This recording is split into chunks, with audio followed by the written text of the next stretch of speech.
investigating injustice. As a Black woman walking into the world, there's this high probability that something's going to happen to me when I leave the house. Wild horses running in fear instead of free. They've literally just been removed from the wild. They're half an hour out of the wild, and they're like, what the hell? Serving up support for mental health. I accepted that something was going on, and I learned that the only way that I'm going to overcome something like this is that if I talk to somebody about it. Around the country and in your community, CBS News puts the stories that matter in focus. Hello, everyone, and welcome. I'm Maurice Dubois. Over the next half hour, we'll travel across the country and uncover stories that have a big impact on the communities they're in. And we'll talk with the storytellers who've dedicated their work to elevating important issues. In Colorado, wild horses are being taken from their land to a prison yard in what critics are calling a waste of taxpayer money. And in New York, a young athlete is putting his mental health above the physical and creating a place for others to do so as well. But we begin in Chicago, where data reveals a harsh truth about victims of crime. In almost every single category of crime in Chicago, Black women are being targeted the most. CBS News Chicago investigative reporter Dorothy Tucker spotlights a troubling pattern that's been ignored for years. We begin tonight with breaking news. Reports of multiple people shot on the city's west side. It's all we think about. Multiple suspects walked up to the victim demanding his car. Our biggest fear. Breaking tonight, 4 teens, 3 15-year-olds and 1 16-year-old, all shot while on a front porch. Being the next victim of a crime. The man stumbled down the Chinatown platform, bleeding from his neck from a gunshot wound. But what are your chances? We're not just talking about 1 or 2 robberies here. We're talking dozens of them. Who's really the most at risk? Is it white men, white women, Asians, Hispanics, Black men? No, it's not. It's women who look like Tonia Thomas. It's scary. According to Chicago police crime data for 2022, when you look at all the offenses, count all the victims, Black women are the most at risk. It's not fair. Unfair because that 67,000 means 25% of crime victims are Black women. But they make up only 16% of Chicago's population. And when the CBS 2 investigators kept digging, we discovered even more disturbing data. Black women represented more than a third of kidnappings, 35% of assaults, 38% of batteries attacked and injured, 40% of rape victims. And let this sink in. Black women are 52% of human trafficking victims. Remember, they're only 16% of the population. To have to navigate through life knowing that you'll potentially become a victim of a crime, primarily because of your race and your gender combined, it's not fair. Thomas survived a rape. This is all the paperwork from the hospital. But she still feels the pain. What happened to me, it won't go away. It happened here, this West Side apartment building, at a friend's party. I did have a couple of drinks, but nothing too crazy. Pictures of a happy, smiling Thomas were taken just minutes before she felt dizzy and went to the bathroom. The police report details the horrors of the criminal sexual assault. I remember being in the bathroom with the person who assaulted me, and I remember just trying to get out of the restroom, but I couldn't get out. The car was parked actually right there on the corner, right before the stop sign. Even when it comes to nonviolent crimes and reports where police record race, Black women, I couldn't believe it, like Evelyn Sparks, are targets. Black women account for 24% of property thefts, arson 28%, car thefts 29%. Again, they're only 16% of the population. You could see it out the window. A 2019 Kia. I park there every day. But in less than 10 minutes, it was gone. Photos of a trashed Kia found by police an hour later. Somebody that takes something that you work so hard for, it just makes you feel very violated.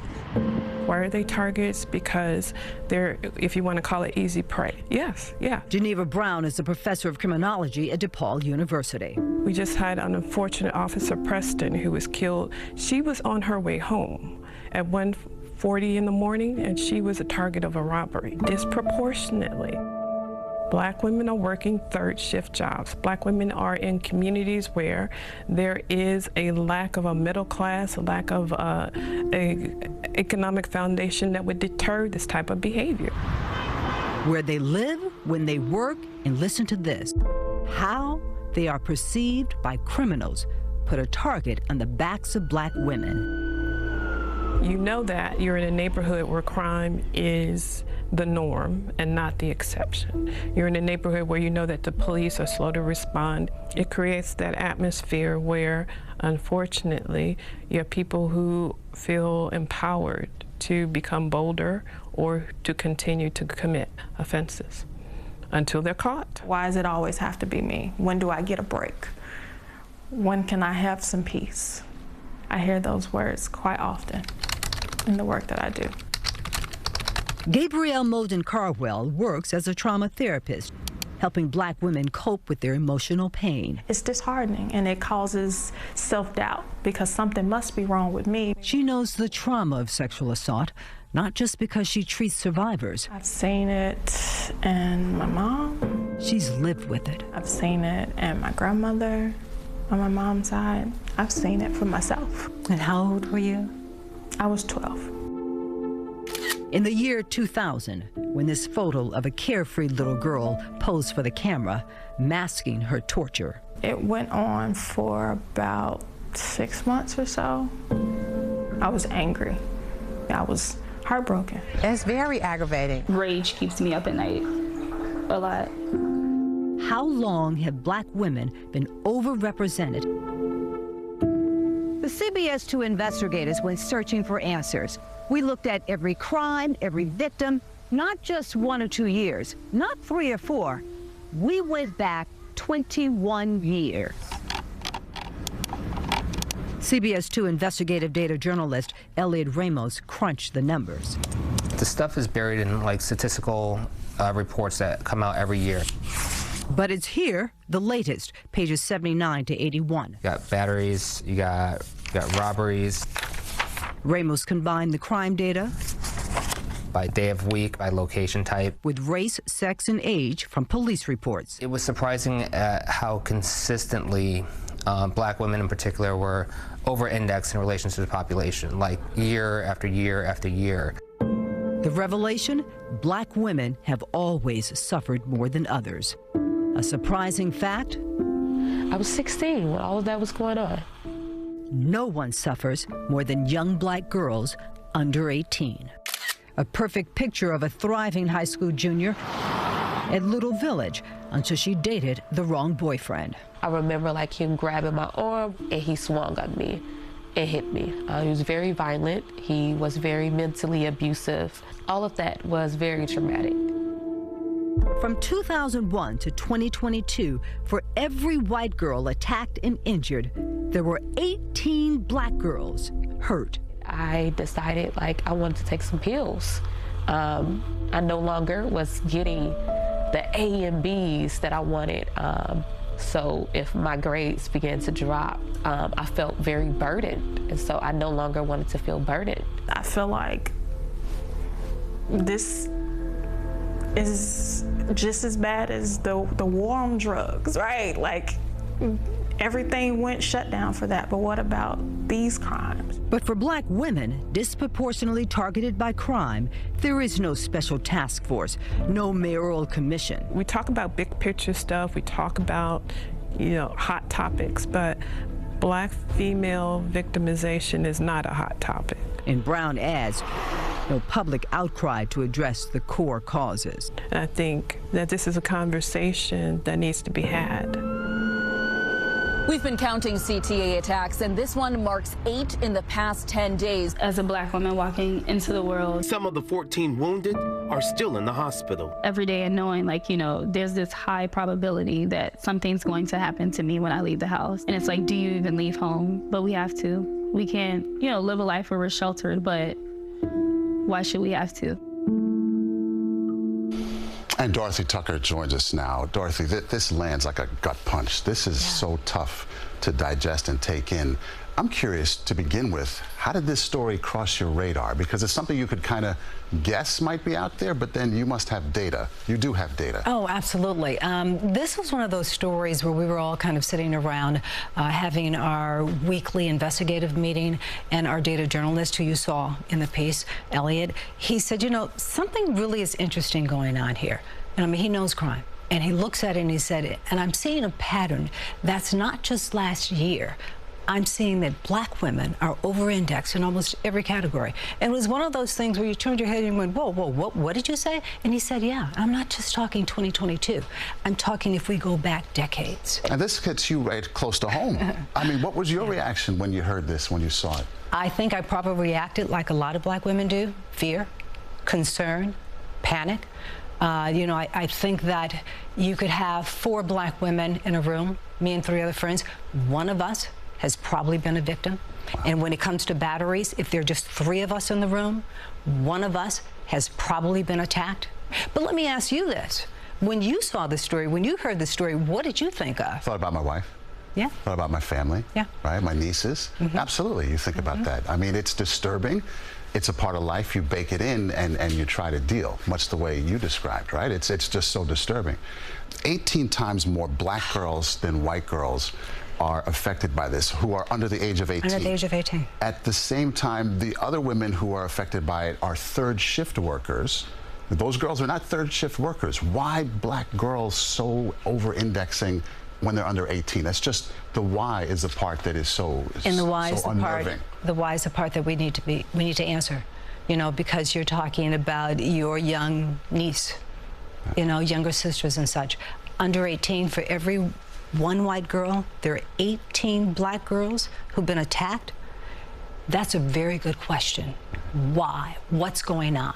That's what we need to answer. Now, when you talk about women who are attacked, I mean, as our expert pointed out, one of the reasons is they're easy prey. Why are they easy prey? Because they work the first shift. They got to be at work at 6 o'clock in the morning. They're on the bus at 4 a.m. They work the third shift. They're not getting off until midnight to 1 o'clock in the morning. You know, they're there every day. So her suggestion is, I mean, if you want to look at some of the solutions, what do we do is the question, right? You know, one of the things that she says, think about the jobs. There need to be more jobs in the communities, fulfillment centers, factories, call centers, so that those black women who have to work, who need to work, don't have to be standing on the bus, standing outside at 2 o'clock in the morning, 4 o'clock in the morning, going to work, trying to get home, trying to make money to feed their family. Those women who you did speak with, were they happy they spoke with you? Were they relieved? Did they feel good about it? Or did they regret it, I wonder? They didn't regret it. They were strong. And I am very appreciative, you know, because they were hesitant coming in, but then as we spoke, as they saw perhaps the impact that they could have in telling their story, they kind of owned it. And, you know, they have said, come back to me. They're with me. We partners in this now. I get it. I get it. Well, you please come on back with a follow-up. Thank you, Dorothy. Thank you. Great work. If you would like to share your story with Dorothy as she continues to cover crime and inequality, you can send her an email at dmtucker@viacomcbs.com. And we'll be right back. In the middle of a roundup, the mayor piled into the barbed wire. She somersaulted over, and then her 2 foals piled on top of her. Wild horses chased from their home. A deeper look at the practice taking place on our public lands. We're taking our focus now to the West, where an iconic American symbol is being removed from public land. A portion of northwest Colorado that used to be home to hundreds of wild horses now has none. The West Douglas Herd area is about a 5-hour drive from Denver, near the Colorado-Utah border. In September, the Federal Bureau of Land Management used helicopters to round up the remaining 122 wild horses that had been living there. The BLM says the land is not suitable for horses, but CBS News Colorado's Katie Weiss found the area is somehow suitable for thousands of cattle to graze. And critics feel the taxpayers are footing the bill for an unworthy cause. They've literally just been removed from the wild. They're half an hour out of the wild, and they're like, what the hell is going on? Scott Wilson has spent years traveling to Colorado's western slope to get stunning photos like these. In the middle of a roundup, the mayor piled into the barbed wire. She somersaulted over, and then her 2 foals piled on top of her.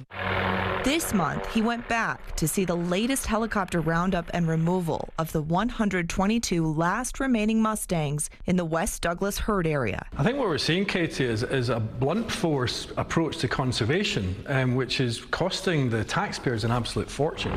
Last summer, horses in the East Douglas Piceance Basin herd management area next door were rounded up too. A helicopter scares the horses, forcing them to run right into a trap, where they are then corralled into a trailer and taken to holding facilities. The helicopter and trapping work in West Douglas this September comes with a price tag of $187,000 tax dollars. The West Douglas horses will all be taken here to a Colorado prison in Canyon City. Public records show the BLM has a $4 million contract with the state to pay for the care and keeping of the horses there until they're adopted out. It's very, very rough.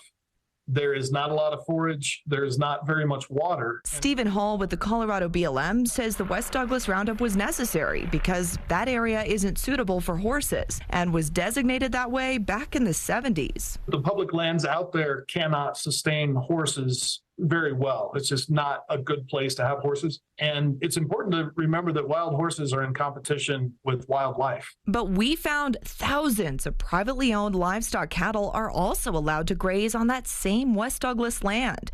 That more than 8 times as many cow animal units per month are allowed to graze on those lands than there were wild horse animal units per month before the roundups took place. If that land isn't suitable for horses, how is it suitable for cows? Wild horses are a domestic species that live in a wild state. So eventually they will absolutely eat themselves out of house and home on public lands, be a coexistence of a variety of uses of public land. That's the vision that we've been given. We also found the ranchers only pay the feds at most $15,500 a year for all those cows to graze, in comparison to the more than $4.1 million spent in Colorado to round up and care for wild horses. Do you think that's really fair on the taxpayer? Well, whether or not you agree or you think that grazing is an appropriate use of public lands, that's not really a decision for me to make.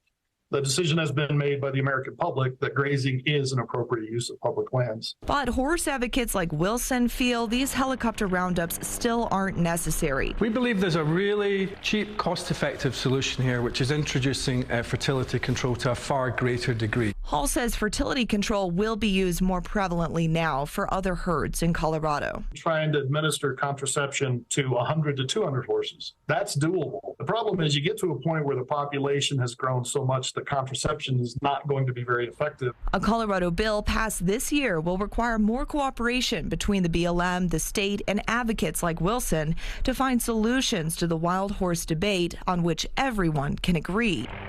And Katie Weiss joins us now from Denver. You've covered this story, Katie, for 3 years now. It's something to see it on television. I mean, these majestic creatures getting rounded up by helicopters. What was that like in person? Yeah, we went to this roundup last year, and it was really impressive to see these groups of horses being rounded up by the helicopters, as you saw in the package. But as you mentioned, it's a really remote area. It's 5 hours west of Denver. And then once you get out to that area, you actually have to be escorted by the BLM to the roundup site, where you're then there all day long for several hours, witnessing the groups of horses being taken in. And there's also groups of advocates that are watching these roundups there with you. There's also groups of locals, local ranchers, and people who represent those interests who are also there. The advocates are feeling heartbroken to see these horses be rounded up, whereas the locals are excited and happy that they're finally being gathered. So it's really fascinating to see that juxtaposition of the interests and the heated debate that these wild horses have created here in our state. Very, very interesting. And then you also say the horses, and we see it, they're sent to prison. They're sent to a prison complex, which is a really jarring image. What's that like for them there, and what becomes of them? Some people think that it's kind of laughable, right, that the horses are literally sent to a horse prison. But actually, it has some, bright lines, some silver linings, in that the prisoners are given a really rewarding job to take care of these horses. However, the other side of it is that it costs millions more of taxpayer dollars to be able to care for these horses when they're at this holding facility. And there are also concerns about whether or not the horses are being mistreated there. And in fact, just last year, there was an outbreak, an equine flu outbreak among the horses at that state prison, and over 100 horses died. And so that's something that we're continuing to follow now is, are these horses getting proper vaccinations once they leave these roundups? I'm sure you'll stay on it. Thank you so much for the insight. Katie Weiss, investigative reporter, CBS News Colorado. Really appreciate it. And to continue following Katie's coverage, visit cbscolorado.com. And we'll be right back. Putting mental health in focus. Being tough is talking to people about it. That is tough. That is courage. Coming up, a New Jersey teen making a difference for his peers off the court.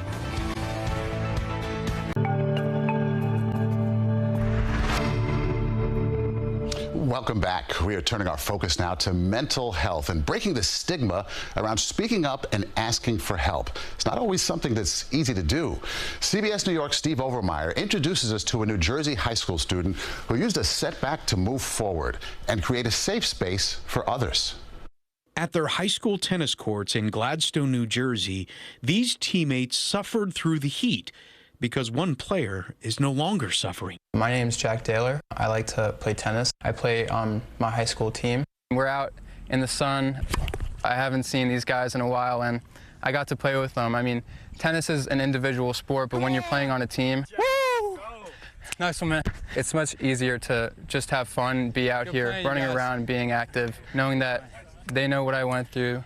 They're always here for me, and I'm really lucky to have all these people that support me. Good match. Fate can be unpredictable. Not long ago, Jack's world came crashing down when he suffered a back injury. His dreams of tennis glory dimmed under the lights of a hospital room. After the surgery, I couldn't walk by myself for 3 weeks, and I was just in constant pain. Ultimately, the mental aspect was harder to overcome than my physical injury.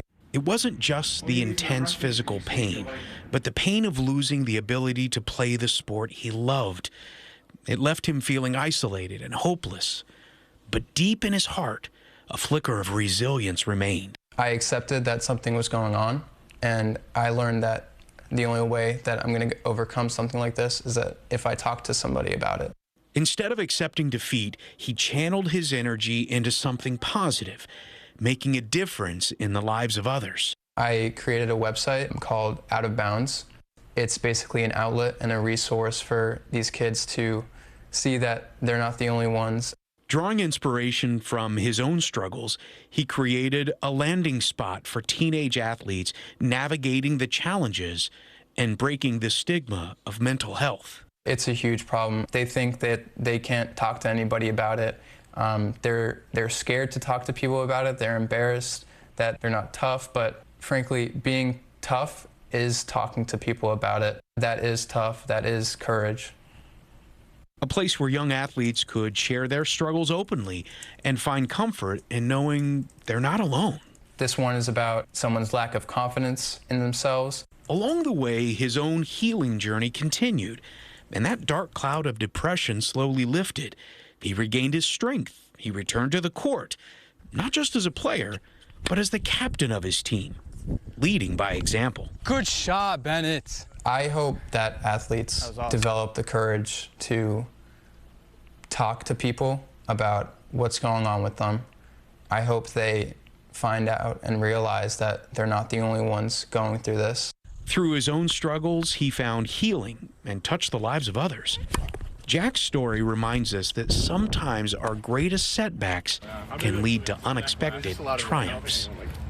But we know his parents are super proud. Right. What's the postscript here? What's happened since the site's been up and running? It's been incredible. He said that there was actually an 82% increase in web traffic to his website since then, but he's also hosted a charity softball game for Athletes for Hope, which is a charitable organization to help athletes who are struggling with mental health problems. And it just seems like he's found his path at this point now. That's just tremendous. Then he got a high-profile shout-out from a top pro tennis player in the world, right? Marty Fish. Marty Fish has long been an advocate for mental health awareness for athletes. I mean, he even, has gone on about his own personal struggles with it as well. So when he retweeted that story and just said, "This kid is awesome," I mean, for Jack, that was like a superhero coming through for him, more or less. So good to see. Steve Overmeyer from CBS New York, thank you. And thank you for watching this episode of In Focus,